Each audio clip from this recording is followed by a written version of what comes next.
जैसे कि हमने पिछले एपिसोड में देखा कि कैसे शावेन इस 7 ग्रेड की पिल को रिफाइनमेंट प्रोसेस में काफी हद तक कामयाब हो चुका होता है और उसने उन दोनों इंग्रेडिएंट्स को एक दूसरे से फ्यूज करके उन्हें लिक्विड फॉर्म दे दी होती है और उसी के बाद उस फर्नेस के अंदर से काफी ज्यादा रेड ऑरा बाहर निकल रहा होता है और इस एनर्जी का प्रेशर काफी ज्यादा खतरनाक होता है। और यहाँ पर शावेन हार नहीं मानता, वो लगातार ही अपने पिल रिफाइनमेंट प्रोसेस को कंटिन्यू करता रहा और ये जैसे ही अपनी आखिरी स्टेप पर पहुंचता है तभी अचानक से उस कैलिड्रोन के अंदर से एक काफी ज्यादा तेज रोशनी सीधे ही आसमान की तरफ चली जाती है, जो कि यहाँ पर शावेन के पिल रिफाइनमेंट हेवनली ट्राइबुलेशन एग्जाम को शुरू कर देती है। और मास्टर टैंगजेन इस थंडर लाइटनिंग को देखकर काफी ज्यादा हैरान होते हैं और कहते हैं कि मैंने ये बात कभी भी एक्सेप्ट नहीं की थी कि शावेन इस पिल को इतनी आसानी से रिफाइन कर लेगा। मुझे ऐसा लगता था कि यहाँ पर फैंटम मास्टर शावेन की मदद करने वाले हैं, जहाँ पर ये दोनों मिलकर इस 7 ग्रेड की पिल को रिफाइन कर सकते हैं, लेकिन शायद ही फैंटम मास्टर इस पिल लाइटनिंग के सामने टिक पाते। और यहाँ पर इस समय यहाँ पर शावेन अकेला ही इस पिल को रिफाइन कर रहा है और हो सकता है कि शावेन इस पिल लाइटनिंग के सामने टिक पाए। और ये लाइटनिंग ऐसी वैसी लाइटनिंग नहीं है, ये 7 ग्रेड की हाई पिल की लाइटनिंग है। और यहाँ पर मास्टर टैंगजेन को शावेन के बारे में काफी ज्यादा फिक्र हो रही होती है, उन्हें लग रहा होता है कि शावेन अकेले ही इस पिल लाइटनिंग को नहीं झेल पाएगा। और यहाँ पर मिस टैंगहोर अपने फादर से कहते हैं कि यहाँ पर आपको शावेन की मदद करनी ही होगी। और यहाँ पर मास्टर टैंगजेन भी एग्री हो जाते हैं और वो तुरंत ही शावेन की मदद करने के लिए आगे की तरफ बढ़ने लगते हैं। और यहाँ पर वो शावेन से कहते हैं कि तुम अपनी पिल रिफाइनमेंट प्रोसेस पर ध्यान दो और इस पिल लाइटनिंग को मैं देख लूंगा। और यहाँ पर शावेन जो कि पिल रिफाइनमेंट प्रोसेस को अभी भी कंप्लीट करने की कोशिश कर रहा था, वो उन्हें कहता है कि प्लीज आप बीच में मत आइए, क्योंकि मैं यहाँ पर काफी ज्यादा टाइम से इस पिल लाइटनिंग का इंतजार कर रहा था। और शावेन की इस बात को सुनकर सभी लोग काफी हैरान होते हैं और यहाँ पर हमें पता चलता है कि शावेन के मन में पहले से ही काफी ज्यादा बड़ा प्लान चल रहा है। जैसे ही ये पिल लाइटनिंग अपना अटैक शावेन के ऊपर करती है, वैसे ही शावेन तुरंत ही अपने रिंग में से अपने अर्थ डीमन पपेट को बाहर निकालकर उस पिल लाइटनिंग के साथ फाइट करने के लिए भेज देता है। और वो अर्थ डीमन पपेट इतनी ज्यादा तेजी से बाहर आते हुए सीधे ही उस पिल लाइटनिंग से जाकर टकरा जाता है। और यहाँ पर इस अर्थ डीमन पपेट के टकराने की वजह से चारों तरफ लाइटनिंग फैल जाती है। और यहाँ पर इस अर्थ डीमन पपेट को देखकर सभी लोग काफी हैरान होते हैं और वहाँ पर मिस टैंगहोर कहती है कि आखिरकार ये क्या है जो कि पूरी तरह से इस लाइटनिंग को अपने अंदर खींच रहा है। और वो सभी लोग काफी ज्यादा हैरानी की तरफ से उस पपेट को देख रहे होते हैं और वो सभी काफी ज्यादा हैरान होते हुए कहते हैं कि ये तो एक दोजोंग लेवल का अर्थ डीमन पपेट है। और यहाँ पर मास्टर टैंगजेन काफी हैरान होते हैं और कहते हैं कि मुझे यकीन नहीं हो रहा, आखिरकार इस लड़के के पास से इतने ज्यादा कीमती ट्रेजर कहाँ से आ गए। और यहाँ पर हमें दिखाया था कि उस अर्थ डीमन पपेट ने वहाँ पर जितनी भी ज्यादा लाइटनिंग थी उस पूरी लाइटनिंग को अपने अंदर ऑब्जर्व कर लिया, जिसकी वजह से उसकी बॉडी पर यहाँ पर येलो मार्क्स आ चुके हैं। इसी की वजह से वो यहाँ पर खुद को अपग्रेड भी कर पाया। और यहाँ पर हमें पता चलता है कि यही शावेन का प्लान था, उसने एक तीर से यहाँ पर 2 शिकार किए हैं। वो शुरू से ही यही चाहता था कि वो अपनी इस पिल लाइटनिंग का यूज करते हुए अपने अर्थ डीमन पपेट को और भी ज्यादा लेवल तक अपग्रेड कर सकता है। और यहाँ पर हमें शावेन को दिखाया है जिसने पूरी तरह से इस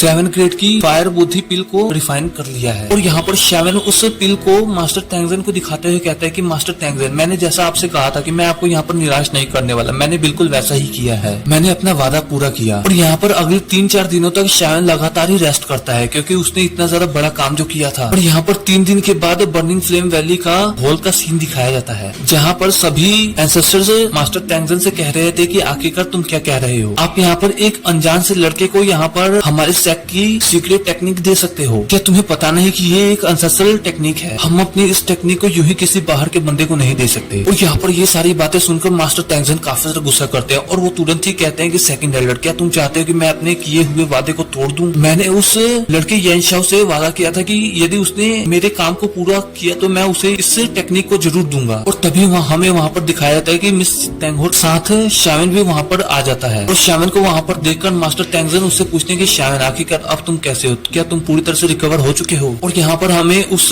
थर्ड एल्डर को दिखाया जो कि यहाँ पर शावेन की तरफ देखते हुए कहता है कि क्या कहा, तुम्हारा नाम येनशाओ है? मैं यहाँ पर काफी ज्यादा टाइम से सेंट्रल प्लेन्स में गया हुआ था और वहाँ पर मुझे खबर मिली कि यहाँ पर एक लड़का जिसका नाम शावेन है वो तुरंत ही आकर फैंगली पवेलियन से भिड़ गया। वो लड़का सच में काफी ज्यादा काबिल तारीफ था और वो काफी ज्यादा पावरफुल भी था। उसने इतनी ज्यादा कोशिश करने के बाद वहाँ पर फैंगली पवेलियन के 3000 थंडर टेक्निक को चुरा लिया और उसके बावजूद भी वो वहाँ से भागा नहीं, उसने बल्कि वहाँ पर पूरे के पूरे सेक को भी हरा दिया। और जैसा कि हम सब लोग जानते हैं कि फैंग किंगर कितनी ज्यादा पावरफुल लेडी है और वो लड़की भी वहाँ पर शावेन के सामने नहीं टिक पाई। इसलिए मैं तुमसे सिर्फ और सिर्फ एक ही सवाल करूंगा और वो सवाल ये है कि यदि वो शावेन एंड येनशाओ ये सेम है, क्योंकि यहाँ पर तुम दोनों के नाम काफी हैरान कर रहा है। और थर्ड एल्डर की ये सारी बात सुनकर यहाँ पर मास्टर टैंगजेन काफी हैरान होते हैं और वो पूछते हैं शावेन से कि येनशाओ तुम तुम बताओ क्या ये बात सच है? यहाँ पर शावन उस थर्ड एल्डर को जवाब देते हुए कहता है कि हाँ, मेरा नाम ही शावियन है, और जहाँ तक रही मेरे नाम की, तो मैं यहाँ पर अपने नाम को हमेशा बदलते रहता हूँ, क्योंकि यहाँ पर मैं नहीं चाहता कि कोई भी मेरा यहाँ पर रियल आइडेंटिटी जान सके, ताकि यहाँ पर मैंने काफी ज्यादा पीछे कई सारे कांड किए हुए हैं। इसी वजह से मैं यहाँ पर अपना नाम बदलते रहता हूँ, और यहाँ पर अपने चेहरे को छिपाने के लिए मैं यहाँ पर अपने इस मास्क का यूज करता हूँ, ताकि मैं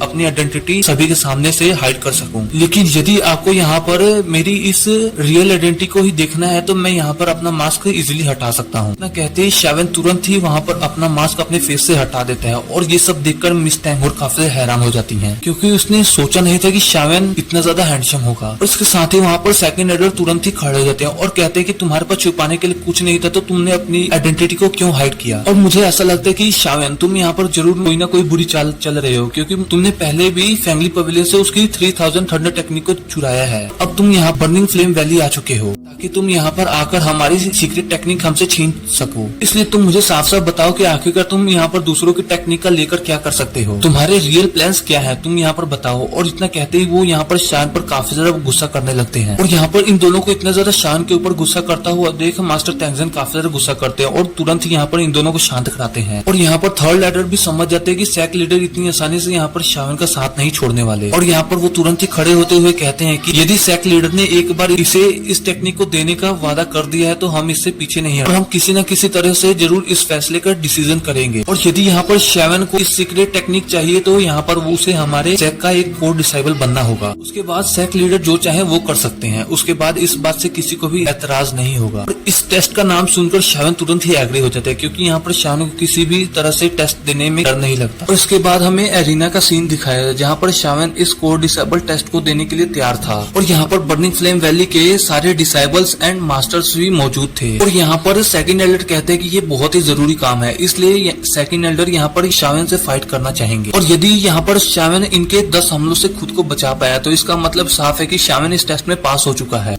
इतना कहते ही तुरंत ही सेकंड एल्डर सीधे ही शावन के सामने आ जाते हैं। और यहाँ पर मिस टैंगोर को शावन के सोचकर काफी ज्यादा फिक्र हो रही होती है, क्योंकि यहाँ पर सेकंड एल्डर दोजुंग लेवल के 8 स्टार पर है, और यहाँ पर शावन इतना ज्यादा पावरफुल नहीं। पहले भी कोई भी कोर डिसाइबल यहाँ पर इतने ज्यादा स्ट्रॉन्ग मास्टर से नहीं लड़ा। और यहाँ पर ये सारी बात सुनकर शावन उनसे कहता है कि मिस टैंगोर, आपको फिक्र करने की कोई जरूरत नहीं है, यहाँ पर चाहे कुछ भी हो जाए, मैं यहाँ पर इस टेस्ट में जरूर पास होकर रहूंगा। और यहाँ पर शावन के मुंह से ये बात सुनकर मास्टर वूचेंग कहते हैं कि सच में तुम काफी ज्यादा एरोगेंट हो। उसने तुरंत ही वहाँ पर जंप करते हुए अपनी फ्लेम का यूज करते हुए वहाँ पर शावन की बॉडी को डिस्ट्रॉय कर दिया। ये सिर्फ और सिर्फ शावन का एक क्लोन होता है, जिसे देखकर वो वूचेंग मास्टर समझ जाता है कि ये फैंगली पवेलियन की 3 मिस्टीरियस ट्रांसफॉर्मेशन टेक्निक है। और यहाँ पर वो शावन से कहते हैं कि मुझे लगता है कि तुमने यहाँ पर फैंगली पवेलियन से एक नहीं बल्कि 2 सीक्रेट टेक्निक्स चुराई हैं। और ये सब सोचते ही शावन तुरंत ही उनके पीछे अपीयर हो जाता है। और यहाँ पर शावन मास्टर वूचेंग से कहते हैं कि मुझे मानना पड़ेगा कि आप एक ही नजर में फैंगली पवेलियन की इस टेक्निक को पहचान गए। यहाँ पर मास्टर वूचेंग फिर से एक बार शावन के ऊपर हमला कर देते हैं, जिससे शावन ने काफी ज्यादा आसानी से डॉज करते हुए तुरंत ही हवा में जंप कर दिया। और यहाँ पर अभी भी मास्टर वूचेंग नहीं रुकते, और वो शावन के ऊपर लगातार ही अटैक करना लगते हैं, और वो तुरंत ही अपने मल्टीपल पाम टेक्निक का यूज करते हुए शावन के ऊपर अटैक कर देते हैं, जिससे शावन को डॉज करना यहाँ पर काफी ज्यादा मुश्किल होता है। और इस अटैक से हिट होते हुए शावन तुरंत ही नीचे की तरफ आ जाता है। और यहाँ पर मास्टर वूचेंग शावन से पूछते हैं, अब बताओ कि तुम्हें मेरा अटैक कैसा लगा? बच्चे, यदि तुम यहाँ पर हार मानना चाहते हो तो तुम यहाँ पर हार मान सकते हो, क्योंकि मैं यहाँ पर तुम्हें अपने सैक के सीक्रेट टेक्निक तो नहीं, लेकिन यहाँ पर कुछ हाई ग्रेड की पिल जरूर दे सकता हूँ। यहाँ पर ये बात सुनकर शावन काफी ज्यादा गुस्सा करता है, और तुरंत ही अपनी सीट पर खड़े होते हुए कहता है कि तुम आगे बढ़ो, मैं तुम्हारे इस टेस्ट को देने के लिए पूरी तरह से तैयार हूँ। और शावन की इस बात को सुनकर मास्टर वूचेंग काफी ज्यादा गुस्सा करते हैं, और कहते हैं कि सच में तुम काफी ज्यादा जिद्दी लड़के हो। यहाँ पर शावन से कहते हैं कि हमारी बर्निंग फ्लेम वैली यहाँ पर फैंगली पवेलियन से काफी ज्यादा ताकतवर है, तुम यहाँ पर हमारे सामने कभी भी नहीं टिक पाओगे। इतना कहते ही मास्टर वूचेंग तुरंत ही अपनी फ्लेम को यूज करते हुए शावन के ऊपर अटैक करना शुरू कर देते हैं। और यहाँ पर शावन भी अपने 3000 थंडर टेक्निक का यूज करते हुए उनके सभी अटैक्स को डॉज करने की कोशिश कर रहा था। और यहाँ पर मास्टर वूचेंग की रफ्तार काफी ज्यादा तेज होने की वजह से यहाँ पर शावन को मजबूरी में आकर अपने रूलर स्वॉर्ड को बाहर निकालना पड़ता है, और वो यहाँ पर अपनी सीक्रेट टेक्निक का यूज करते हुए तुरंत ही मास्टर वूचेंग के ऊपर हमला कर देता है। और यहाँ पर शावन के इस छोटे से अटैक को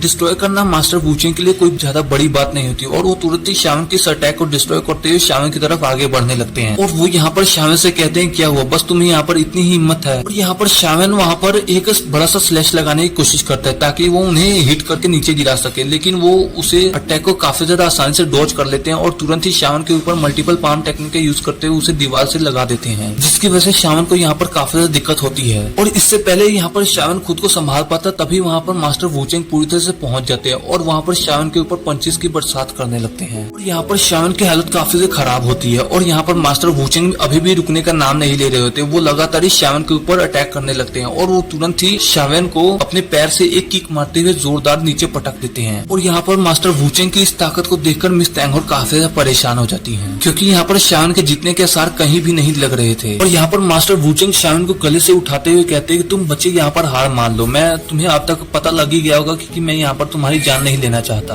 तो मैं यहाँ पर कब का तुम्हारी जान ले सकता था। यहाँ पर हमें दिखाया था कि वो शावन की रियल बॉडी नहीं होती, जबकि वो शावन का एक क्लोन होता है, क्योंकि रियल शावन तो यहाँ पर मास्टर वुचेंग के पीछे मौजूद था। यहाँ पर शावन तुरंत ही अपने तीनों हेवनली फ्लेम को यूज करते हुए वहाँ पर एक दूसरे से मिक्स करते हुए डिस्ट्रक्टिव एंग्री बुद्धा लोटस बनाना शुरू कर देता है। शावन की इस टेक्निक को देखकर मास्टर टैंगजन काफी ज्यादा हैरान होते हैं। शावन की इस टेक्निक को देखकर मास्टर वुचेंग कहते हैं कि मुझे लगता है कि शायद तुम कुछ ज्यादा ही एक्साइटेड हो रहे हो। मुझे ऐसा लगता है कि तुम यहाँ पर हार नहीं मानना चाहते। मैंने ऑलरेडी यहाँ पर तुम पर अपने 9 अटैक्स चल दिए हैं और ये मेरा लास्ट अटैक है जिसे मैं काफी ज्यादा पावर का यूज करके तुम्हारे ऊपर अटैक करने वाला हूँ। और उसके साथ ही मास्टर वुचेंग तुरंत ही हवा में जंप करते हुए अपने क्लैन के 5 टैलिस्मान को एक्टिवेट करना शुरू कर दिया था। और ये इनके क्लैन की काफी ज्यादा पावरफुल टेक्निक होती है। और मास्टर वुचेंग की इस टेक्निक को देखकर मास्टर टैंगजन कहते हैं कि ये तो अब हद हो चुकी है। यहाँ पर मास्टर वुचेंग इतने छोटे से लड़के के खिलाफ इतनी ज्यादा पावरफुल टेक्निक का यूज कर रहे हैं। यहाँ पर थर्ड एल्डर भी समझ जाते हैं कि यहाँ पर वुचेंग किसी भी हालत में इस लड़के को हराना चाहता है, चाहे उसे इस लड़के की जान ही क्यों ना लेनी पड़े। यहाँ पर मास्टर वुचेंग ने अपने 5 लुओ टैलिस्मान को एक्टिवेट कर लिया है और वहीं नीचे की तरफ मौजूद शावन ने भी अपने डिस्ट्रक्टिव एंग्री बुद्धा लोटस को तैयार कर लिया था। और इसके साथ ही ये दोनों ही एक दूसरे के ऊपर अपनी पावरफुल टेक्निक को चल देते हैं। ये दोनों ही डिस्ट्रक्टिव टेक्निक्स थी जिसकी वजह से वहाँ पर काफी ज्यादा डिस्ट्रक्टिव एनर्जी फैलने लगती है। और यहाँ पर इतने ज्यादा बड़े ब्लास्ट की वजह से वहाँ पर काफी ज्यादा बड़ा ब्लैक होल क्रिएट हो जाता है, जो कि अपने आसपास की हर एक चीज को अंदर की तरफ खींच रहा है। और यहाँ पर शावन एंड मास्टर वुचेंग अभी भी हार मानने के लिए तैयार नहीं थे। और यहाँ पर खड़े मास्टर टैंगजन से ये सब देखा नहीं जाता। तुरंत ही हवा में आते हुए कहते कि मुझे ये सब यहीं पे खत्म करना होगा। यदि ये सब ऐसे ही चलता रहा तो यहाँ पर थोड़ी देर में ही पूरी बर्निंग फ्लेम वैली पूरी तरह से खत्म हो जाएगी और मैं ऐसा नहीं होने दे सकता। इसी की वजह से वो तुरंत ही हवा में जंप करते हुए उस ब्लैक होल के सामने आ जाते हैं और वो तुरंत ही अपनी पावर का यूज करते हुए वहाँ पर एक काफी ज्यादा बड़ा स्पेस टाइम पोर्टल ओपन कर देते हैं ताकि वो इस ब्लैक होल को स्पेस में कहीं दूर भेज सकें। नहीं तो यहाँ पर बर्निंग फ्लेम वैली का नामो निशान नहीं बचेगा। और यहाँ पर ये काम करना काफी ज्यादा मुश्किल था। इसी की वजह से यहाँ पर मास्टर टैंगजन को काफी ज्यादा दिक्कत हो रही होती है, लेकिन वो किसी भी तरह से अपनी पावर का यूज करते हुए उस ब्लैक होल को स्पेस में भेजना शुरू हो जाते हैं। और यहाँ पर बाकी के सभी लोग इस टेक्निक को परफॉर्म होता हुआ देख काफी ज्यादा हैरानी से देख रहे होते हैं। और यहाँ पर इसी के साथ हमारा ये एपिसोड यहीं पे खत्म हो जाता है। तो मिलते हैं आपसे नेक्स्ट वीडियो में, तब तक आप सभी एक दूसरे का ख्याल रखें।